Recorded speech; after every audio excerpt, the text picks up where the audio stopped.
Hello po, pwede po ba ma-transfer ko sa MP2 ang regular savings ko po?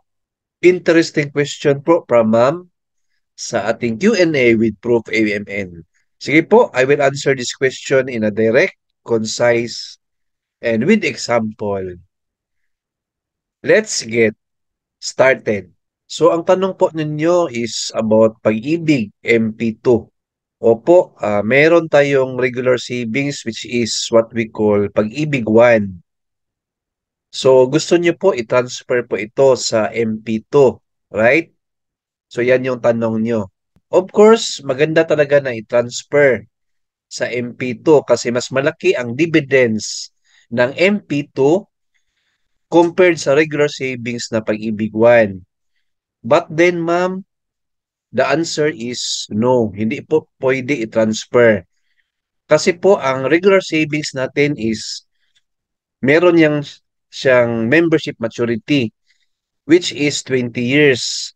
Siguro po, after 20 years or membership maturity, pwede nyo na i-claim po ito at i-transfer nyo po or i-register nyo sa MP2.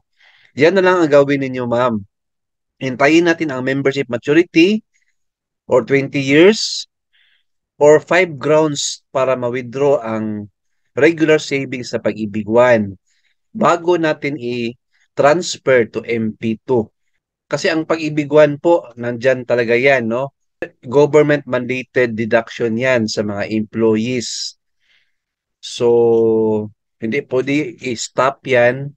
I-continue natin yan hanggang 20 years or age 60 tayo, permanent departure from the country, disability, insanity, and death of a member.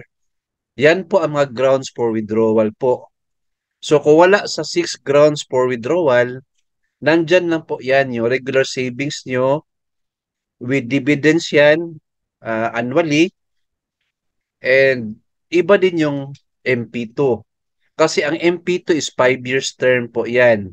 So, ang gawin nyo lang po, ma'am, since meron na kayong regular savings, nandyan lang yan, mag-register na lang kayo or mag-enroll ng MP2 at the same time. Kasi po, pwede man yan siya self-paying po ang MP2. While you are an employee na may regular savings na Pag-ibig 1. Alright? Hope na nasagot ko yung question nyo, ma'am. Thank you for watching. Please like, share this video, and subscribe to my YouTube channel. Thank you, God bless, and 2 thumbs up.